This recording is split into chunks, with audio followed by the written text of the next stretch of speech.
Okay, so in this video, we're going to be looking at the flexibility of the pectoralis major, or more commonly known as the pecs, especially for my gym goers or weightlifters.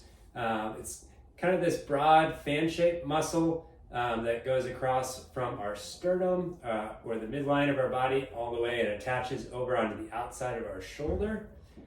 We have a couple different sets of fibers that run in different directions. One that comes off of our sternum again, and then we have another set that comes off of our collarbone.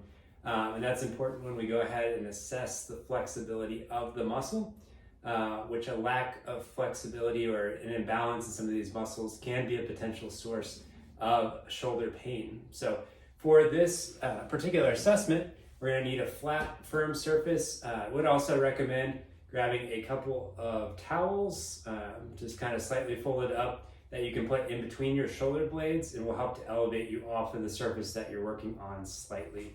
So once you have those in place in a good spot that when you lay down on your back is going to be in between your shoulder blades, then you can go ahead and actually start to transition into that position. Okay.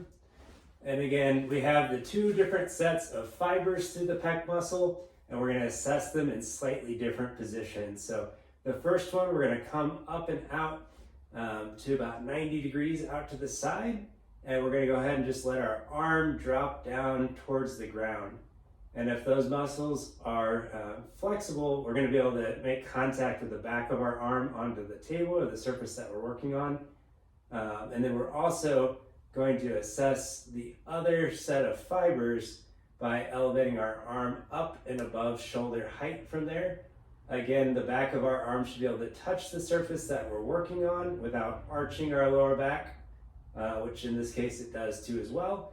If our arm was elevated up a little bit higher in through here or down out to the side, we could potentially be looking at a restriction in the flexibility of the pec muscles, and that could be something to consider in your overall picture as far as figuring out why you're having shoulder pain.